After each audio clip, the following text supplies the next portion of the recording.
mau dipukul, datanglah roti gosong tadi terbang dan sekitar 2 atau 3 jari dari tubuh pemukul tadi, si roti tadi yang menyelamatkan.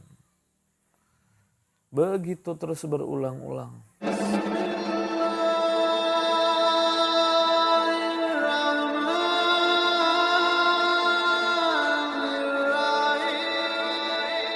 Bismillahirrahmanirrahim. Assalamualaikum warahmatullahi wabarakatuh. Alhamdulillahirabbil alamin. Wassalatu wassalamu ala asrafil anbiya wal mursalin sayyidina wa maulana Muhammadin wa ala alihi wasahbihi ajmain, amma ba'd. Pertama dan utama, marilah kita panjatkan puji syukur kita kehadirat Allah Subhanahu wa taala. Salawat dan salam semoga selalu tercurah kepada junjungan kita Nabi besar Muhammad sallallahu alaihi wasallam. Saudaraku yang dirahmati Allah dimanapun antum berada. Berbicara tentang kegiatan kita sehari-hari, amalan kita sehari-hari, insya Allah hari ini saya akan menceritakan tentang seorang yang bersedekah roti gosong yang dapat selamat dari siksa kubur. Menurut satu riwayat, ada di suatu kampung seorang yang sangat kaya, yang mana kekayaannya itu mengundang bagi masyarakat sekitar untuk membicarakannya.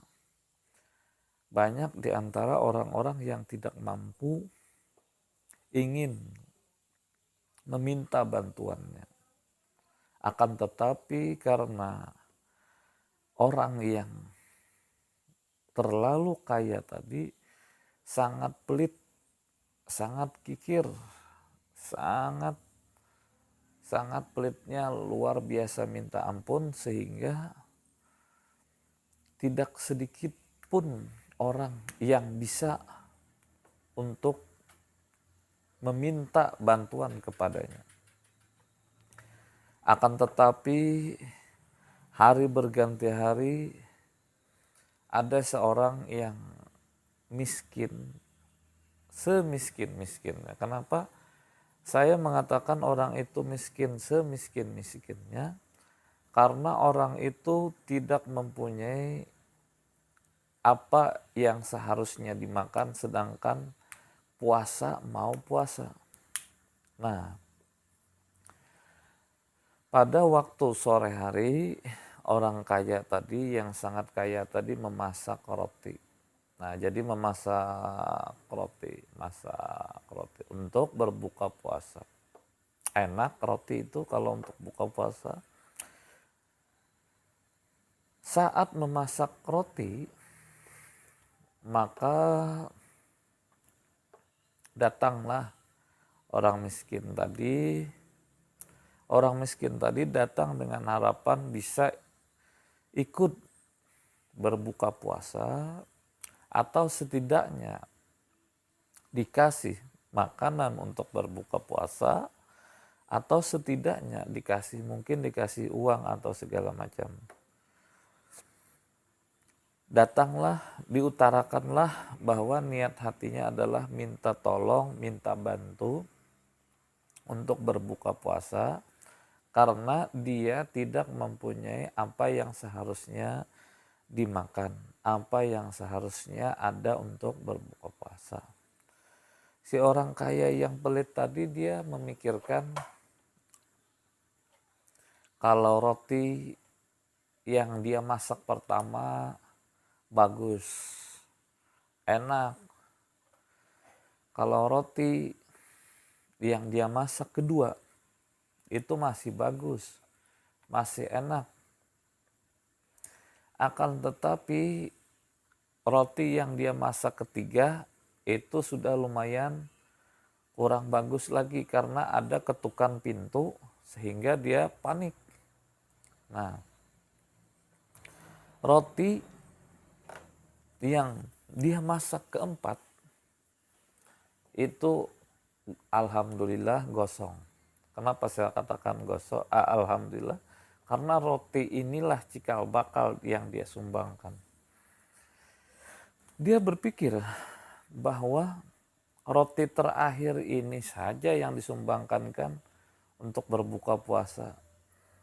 Saya dalam hatinya kalau kita kan berbuka puasa, saya kan bisa dapat 2 pahala. Karena kalau kita membukakan puasa, kita mendapatkan pahala seperti orang itu. Maka dari itu setelah dia berpikir secara singkat, diserahkannya lah roti yang gosong tadi. Si yang meminta tadi alhamdulillah luar biasa. Bagaimana cara dia menyerahkan? Dimasukkanlah roti gosong tadi ke dalam kantong kresek yang warnanya juga hitam. Jadi tidak terlalu kelihatan kegosongannya. Setelah dia mengasih, singkat cerita, karena umur sudah semakin hari semakin tua, semakin hari semakin tua, meninggallah dia sebagaimana halnya orang yang sudah meninggal, dimandikan, dikuburkan, ditinggalkan oleh orang-orang terkasih, orang-orang yang di dunia mencintai dia. Tinggallah dia sendiri di dalam kubur. Maka datanglah malaikat yang menanyakan, karena dia ada kemungkinan di dalam dunia ilmunya terbatas dan tidak mau menuntut ilmu, di dalam dunia dia istilahnya pelit terhadap hartanya, sehingga di waktu ditanyakan tentang man rabbuka, siapa Tuhanmu, lidahnya tidak bisa menjawab. Ditanya lagi, setelah ditanya tidak bisa menjawab, malaikat memukul dengan kerasnya. Nah, biasanya menurut satu riwayat itu kalau pukulan malaikat itu bisa sampai berhasta-hasta, kita istilahnya terpendam di dalam tanah. Akan tetapi di situ setelah malaikat menanya tidak bisa menjawab, mau dipukul, datanglah roti gosong tadi terbang dan sekitar 2 atau 3 jari dari tubuh pemukul tadi, si roti tadi yang menyelamatkan. Begitu terus berulang-ulang. Begitu terus berulang-ulang. Sampai orang kaya yang pelit tadi menangis. Orang kaya yang pelit tadi menyesal. Kenapa sih di dunia ini, kenapa sih saya tidak mau bersedekah? Sedangkan sedekah itu sendiri, dengan kita bersedekah insya Allah harta menjadi berkah dan insya Allah akhirat akan dapat menolong kita sedekah itu. Inilah sudah bukti nyatanya. Sehingga dia menyesal dan sungguh menyesal. Bayangkan, satu roti saja bisa menyelamatkan dia dari pukulan-pukulan malaikat yang sangat dahsyat, sangat ganas. Maka dari itu dia bersedih sejadi-jadinya. Maka dari itu dia kalau seandainya bisa kembali lagi ke alam dunia. Dia berjanji akan memberikan hartanya sebanyak-banyaknya kepada orang yang memerlukan. Maka dari itu adalah suatu hal yang sia-sia kalau sudah ada istilah nasi sudah menjadi bubur. Segala sesuatu yang sudah terjadi, ya sudah terjadilah, ya sudahlah. Maka dari itu cerita ini kita jadikan pelajaran bagi kita yang masih hidup, bagi kita yang masih ada kesempatan untuk bersedekah, bagi kita yang ada kesempatan untuk membelanjakan harta kita di jalan Allah. Jangan sampai kita menjadi orang yang malas.